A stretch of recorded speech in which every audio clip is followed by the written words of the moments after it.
নমস্কাৰ আজি তোমালোকৰ যে বিজ্ঞান পৰীক্ষা হৈ গল মেট্ৰিকৰ তাৰে আমি কোৱেশ্চন পেপাৰৰ যেটো সেট বি আছে তো তাৰে যিকেইটা এমসিকিউ আছে আমি এই ভিডিঅ'ত আলোচনা কৰিম তো তোমালোকে চাই যাবা শেষলে কোনকেইটা শুদ্ধ হৈছে কোনকেইটা ভুল হৈছে গম পাবা আৰু কিমানটা শুদ্ধ হ'ল এই কমেন্ট যোগে মোক জনাবা এটা প্ৰথম প্ৰশ্নটো চাও আমি প্ৰথম প্ৰশ্নটো দিছে তলত কোনটো সৌৰ শক্তি আধাৰিত নহয় তো সৌৰ শক্তি নোহোৱাটো সুধিছে গতিকে এটো হ'ব আমাৰ অপচন বি যেটো নিউক্লিয়াৰ শক্তি আছে হেতু শুদ্ধ উত্তৰ নেক্সট দুই নম্বৰটো দিছে তলত কোনটো নদী বান্ধ ব্যৱহাৰক ব্যাখ্যা কৰে তো নদী বান্ধ হ'ব লাগিলে কি হ'ব তাত জলসিঞ্চন ব্যৱস্থা থাকিব আৰু বিদ্যুৎ উৎপাদন কৰিব তাৰ পৰা গতিকে অপচন বি টো শুদ্ধ উত্তৰ তিন নম্বৰটো কি কৈছে যে এডাল ধাতুৰ দণ্ড PQ এখন চুম্বক ক্ষেত্ৰত ৰখা হৈছে তো দণ্ডডালৰ দুই মূৰৰ এটা বেটাৰী সংযোগ কৰা হৈছে দণ্ডডাল কোন দিশে ঘূৰিব খুদিছে তো চিত্ৰটো দিয়া আছে এই ডায়াগ্ৰামটো তো ইয়াৰ কাৰণে শুদ্ধ উত্তৰটো হ'ব আমাৰ অপচন বি যেটো ডাউনৱাৰ্ড তলৰ দিশে হেতু শুদ্ধ উত্তৰ নেক্সট 4 নম্বৰটো এই চিত্ৰ দিয়া আছে ইয়াৰ পৰা সলনয়ডৰ কোনটো শুদ্ধ হ'ব খুদিছে গতিকে এটো কাৰণে শুদ্ধ উত্তৰ অপচন ডি টো হ'ব নৰ্থৰ পৰা সাউথলে নেক্সট 5 নম্বৰটো দিছে তলৰ কোনটো ৰাসায়নিক ৰাখিয়ে বৈদ্যুতিক ক্ষমতা নিৰ্দেশ নিদিয়া খুদিছে তো নিদিয়াটো হ'ব আমাৰ অপচন ডি IR²। তাৰ পিছত 6 নম্বৰটো দিছে পাইৰুভেট অণু ভাঙি কাৰ্বন ডাই অক্সাইড পানী আৰু শক্তি উৎপন্ন হোৱা বিক্ৰিয়াটো ক'ত সম্পাদিত হয় হেতু খুদিছে তো এটো আমি জানো যে মাইটকন্ড্ৰিয়াত সম্পাদিত হয় গতিকে আমাৰ এটো অপচন বি টো শুদ্ধ উত্তৰ নেক্সট 7 নম্বৰটো দিছে তলত উল্লেখ কৰা কোনবিধ উদ্ভিদৰ সঞ্জীৱনী পদাৰ্থ হয় তো উদ্ভিদৰ সঞ্জীৱনী পদাৰ্থটো আছিল আমাৰ সাইটোকাইনিন গতিকে এটো অপচন বি টো শুদ্ধ উত্তৰ নেক্সট 8 নম্বৰটো খুদিছে অযৌন প্ৰজননৰ মুকুলগম সংঘটিত হয় অযৌন প্ৰজনন মুকুলগম কোনটো সংঘটিত হয় খুদিছে যে ইষ্টড হয় নে এমিবাদ হয় নে কোড হয় তো আমি জানো যে ইষ্টড হয় এটো গতিকে অপচন এ টো শুদ্ধ উত্তৰ নেক্সট 9 নম্বৰটো দিছে সমাহস্ত অংগৰ উদাহৰণ খুদিছে তো ইয়াৰ অপচন এ দিয়া আছে বি দিয়া আছে সি দিয়া আছে ডি দিয়া আছে তো ইয়াৰ গোটেইকেইটা উত্তৰে শুদ্ধ হ'ব গতিকে আমাৰ অপচন ডি টো অল অফ দ্য ওপৰত আটাইকেইটা হ'ব নেক্সট 10 নম্বৰটো দিছে বিবৰ্তনৰ লগত তলৰ কোনটো সাধাৰণভাৱে জড়িত তো বিবৰ্তনৰ লগত জড়িতটো হ'ব আমাৰ অপচন এ এজন চীনা স্কুলীয়া ছাত্ৰ নেক্সট 11 নম্বৰটো মানুহৰ বৃক্কটো কোনটো তন্ত্ৰৰ অংশ খুদিছে গতিকে মানুহৰ বৃক্কটো আমি জানোই ৰেচন তন্ত্ৰৰ এটা অংশ হয় গতিকে এটো অপচন এ টো শুদ্ধ উত্তৰ আমি জিনিয়া হাস্কৰ পৰা আমি আভ্যাস পাওঁ আমাৰ জিনিয়া হাস্কৰ পৰা আমি আভ্যাস পাওঁ যেটো আমাৰ আফ্ৰিকান মূলৰ পৰা হয় গতিকে অপচন বি টো শুদ্ধ উত্তৰ নেক্সট 13 নম্বৰটো কি নিষেচন নহলে ডিম্বকোষটো কি হয় নিষেচন নহলে ডিম্বকোষটো কি হয় প্ৰায় এদিন জীৱিত অৱস্থাত থাকে গতিকে আমাৰ অপচন বি টো শুদ্ধ উত্তৰ হ'ব নেক্সট 14 নম্বৰটো দিছে মানুহৰ ক্ষেত্ৰত সাধাৰণ সিস্টোলিক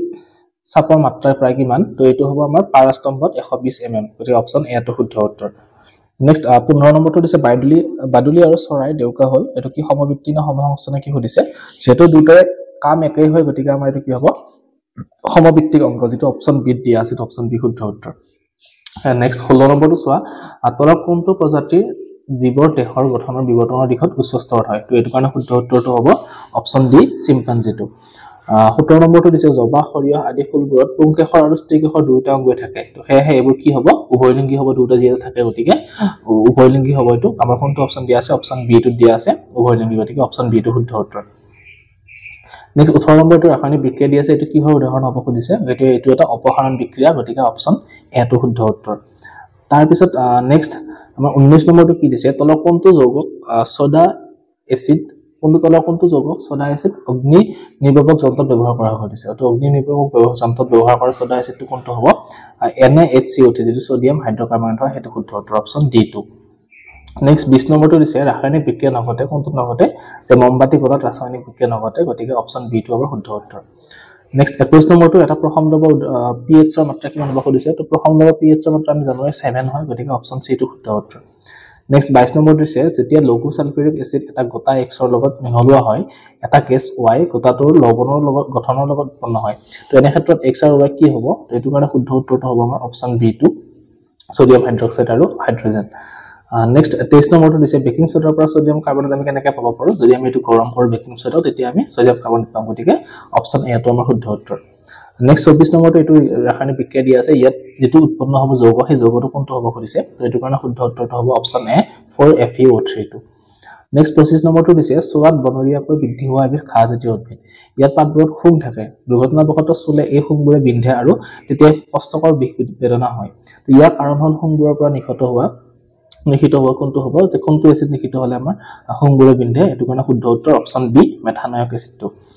নেক্সট 26 নম্বৰটো দিছে খাদ্যবস্তু ভৰাই ৰখাত পাত্ৰবোৰত টিনৰ প্ৰলেপ দিয়া হয় জিংকৰ নহয় ইয়াৰ কাৰণটো কি যে জিংকতকৈ টিনটো অধিক সক্ৰিয় যেটো অপচন এ দিয়া আছে এটো শুদ্ধ উত্তৰ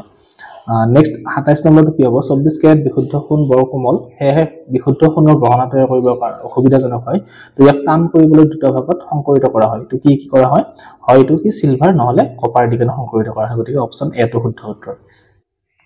নেক্সট 28 নম্বৰটো দিছে লঘু এচিডৰ পৰা অধাতুৱে হাইড্ৰোজেন প্ৰতিস্থাপিত কৰিব নোৱাৰে ইহতে হাইড্ৰোজেনৰ লগত বিক্ৰিয়া কৰি কি উৎপন্ন কৰে অপচন বি যেটো হাইড্ৰাইড উৎপন্ন কৰে এটো শুদ্ধ উত্তৰ অপচন বি টো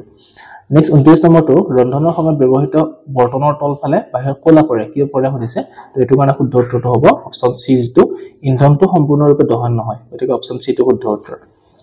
নেক্সট 30 নম্বৰটো কি দিছে যে পৰ্যায়িত তালিকা স্থান বিবেচনা কৰি তলৰ মৌলকেইটাৰ কোনটো আটাইতকৈ বেছি ধাতৱধৰ্মী হ'ব বুলি অনুমান কৰিব পাৰি তো এটো কাৰণে শুদ্ধ উত্তৰটো হ'ব অপচন এ কেলিয়ামটো নেক্সট 31 নম্বৰটো দিছে বৰণ এটা ধাতু আৰু পৰ্যায়িত তালিকাত বৰণৰ স্থান হ'ল বৰ্গ 13 আৰু পৰ্যায় 2 তো তেন্তে বৰণে কেনেকৈ বেলেগৰ মৌলৰ সৈতে বান্ধনি কৰিব তো এটো কি হ'ব তিনিটা ইলেক্ট্ৰন ভাগ বতৰা কৰি কেনে এই কোণটো গঠনি কৰিব গতিকে অপচন বি টো শুদ্ধ উত্তৰ হ'ব নেক্সট আমাৰ 32 টো কি হ'ব আধুনিক পৰ্যায়িত তালিকাত পৰ্যায়ৰ দিশ যোজ্যতাৰ প্ৰৱণতা কি হয় তো এটো অপচন এ বি সি টো দিয়া আছে আমাৰ কি যে ই বাঢ়িব আৰু পিছত কমিব যেটো শুদ্ধ উত্তৰ অপচন সি টো নেক্সট 33 নম্বৰটো দিছিল দাপনৰ অংক যে এজন ছাত্ৰই 15 সেন্টিমিটাৰ ফকাছ দৈৰ্ঘ্যৰ অবতল দাপনৰ এটা অনুশীলন কৰিছে তেওঁ লক্ষ্য বস্তুটো কি কৰিছে 15 সেন্টিমিটাৰ দূৰত্ব ৰাখিছে প্ৰতিবিম্ব ক'ত গঠন হ'ব কৰিছে তো প্ৰতিবিম্বটো ক'ত হ'ব যদি আমি দাপনৰ যেটো সূত্ৰ আছিল 1/u + 1/v = 1/f হেতু সূত্ৰ ইউজ কৰি আমি কৰিলে কম পাম যে এই দাপনৰ সন্মুখত 30 সেন্টিমিটাৰ দূৰত্ব দি গঠন হ'ব অবতল দাপনৰ ক্ষেত্ৰত নেক্সট অপচন ডি টো শুদ্ধ উত্তৰ তো নেক্সট 34 টো কি দিছে যে এজন লোকৰ স্বাস্থ্য পৰীক্ষা কৰাত গম পোৱা গ'ল যে তেওঁৰ চকুৰ লেন্সৰ ভাঁজ বিয়াখনত প্ৰসাৰিত হৈছে তো চকুৰ বিকাৰটো কি হ'ব কৰিছে তো এটো হ'ব অপচন এ মায়োপিয়াটো তাৰপিছত 35 টো কি দিছে এজন লোকে এটা বস্তু 2 মিটাৰ দূৰত্বত ৰাখিলে ভালদৰে দেখা নাপায় চকুৰ এই বিকাৰ নাইকিয়া কৰিবৰ কাৰণে লেন্সৰ ক্ষমতা ব্যৱহাৰ কৰিব লাগিব কোন কিমান লেন্সৰ কি ক্ষমতাৰ লেন্স ব্যৱহাৰ কৰিব লাগিব সুধিছে তো এটোৰ কাৰণে শুদ্ধ উত্তৰটো হ'ব -5 ডায়োপ্টাৰ যেটো 0.5 ডায়োপ্টাৰ এটো আমাৰ অপচন এ টো শুদ্ধ উত্তৰ নেক্সট 36 টো কাৰণে কি দিছে যে এটো দিয়া আছে ইয়াতে যেটো ওমৰ সূত্ৰৰ পৰা এখন টেবুল দিয়া আছে এই টেবুলখনৰ পৰা x আৰু y মানটো উলিয়াব দিছে তো ইয়াতে x আৰু y মানটো হ'ব অপচন সি টো 0.3 আৰু 1.6 নেক্সট 37 টো দিছে ধাতুৰ বৈদ্যুতিক সামগ্ৰীসমূহ সাধাৰণতে ভূমি সংযোগী তাৰেৰে সংযোগ কৰা হয় তো তাৰডাল ভূমি সংযোগী কৰাৰ কাৰণ কি সুধিছে তো এটোৰ কাৰণে শুদ্ধ উত্তৰটো হ'ব আমাৰ অপচন সি টো যেটো দিয়া আছে সামগ্ৰীসমূহলৈ অতিৰিক্ত বিদ্যুৎ প্ৰবাহৰ বাধাৰ বাবে গতিকে অপচন সি টো শুদ্ধ উত্তৰ নেক্সট 38 নম্বৰটো দিছে বৈদ্যুতিক প্ৰবাহ উৎপন্ন কৰা সঁজুলিক আমি কি বলো যে হেতু কাৰণে শুদ্ধ উত্তৰটো হ'ল জেনাৰেটৰ গতিকে অপচন ডি টো শুদ্ধ উত্তৰ নেক্সট 39 টো দিছে চাৰিটা মাধ্যম পি কিউ আৰ এছ ৰ প্ৰতিহৰণাংক দিয়া আছে 1.23 1.5 1.25 আৰু 2.0 তো তলৰ কোনটো মাধ্যমত পোহৰৰ ত্ৰুটি সৰ্বোচ্চ হ'ব দিছে পোহৰৰ ত্ৰুটি সৰ্বোচ্চ কোনটো হ'ব যেটো প্ৰতিহৰণাংকটো কম গতিকে অপচন এ টো যেটো দিয়া আছে পি হেতু শুদ্ধ উত্তৰ নেক্সট 40 নম্বৰটো দিছে কোনো বিকল্প সূৰ্যোদয় আৰু সূৰ্যাস্তৰ সময়ত বেলিটো ৰঙা কৰাৰ সমৰ্থন কৰে তো ইয়াৰ কাৰণটো কি সুধিছে তো ইয়াৰ কাৰণে শুদ্ধ উত্তৰটো হ'ব অপচন সি ৰঙা ৰঙৰ তৰংগ দৈৰ্ঘ্য বেছি হেহে ইয়াতকৈ হেহে অধিক দূৰত্বলৈ চালিত হয় অপচন সি টো শুদ্ধ উত্তৰ নেক্সট 41 নম্বৰটো কি দিছে আমাৰ তলৰ কোনখিনি আৱৰ্জনা গোটক জীৱ অনিম্নীকৰণ গোট হিচাপে ভাগ কৰিব পাৰে তো এটো কাৰণে শুদ্ধ উত্তৰটো হ'ব অপচন বি পলিথিন বেগ আৰু প্লাষ্টিকৰ পুতলাটো নেক্সট 42 টো দিছে তলৰ কোনটো প্ৰক্ৰিয়াই সৌৰ শক্তিৰ দ্বাৰা প্ৰজ্বলিত বৈদ্যুতিক চাকি ব্যাখ্যা কৰে তো কোনটো প্ৰক্ৰিয়াৰ কাৰণে হয় যে সৌৰ শক্তিৰ পৰা বৈদ্যুতিক শক্তিলৈ ৰূপান্তৰ হয় গতিকে এটো অপচন বি টো শুদ্ধ উত্তৰ 43 টো দিছে এখন অবতল লেন্সৰ প্ৰকাশ দৈৰ্ঘ্য দিয়া আছে 20 সেন্টিমিটাৰ তো লেন্সখনৰ ক্ষমতা কিমান হ'ব সুধিছে তো এটো কাৰণে শুদ্ধ উত্তৰটো হ'ব অপচন এ -5 ডায়োপ্টাৰ 44 টো এখন এটা বৈদ্যুতিক বাল্ব কিন্তু 200 ভোল্টৰ বিদ্যুৎ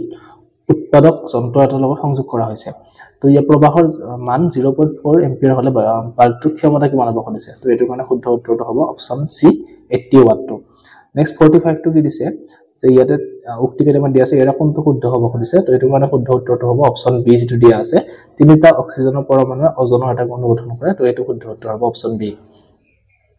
তো যেকিটা আমাৰ MCQ আছিলে MCQ 45 আমি আলোচনা কৰিলো ইয়াৰ পিছত লং কোৱেশ্চন কেইটা আছে তোমালোকে এটা মই বেলেগ এটা ভিডিও আলোচনা কৰি দিম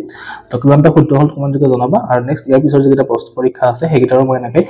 যিখিনি তোমালোকৰ এনসাৰ কি আছে এনসাৰ কিখিনি মই লৈ আহিম গতিকে চেনেলটো সাবস্ক্ৰাইব কৰি ৰাখিবা আৰু লগৰবিলাকৰ লগত শ্বেয়াৰ কৰিবা ধন্যবাদ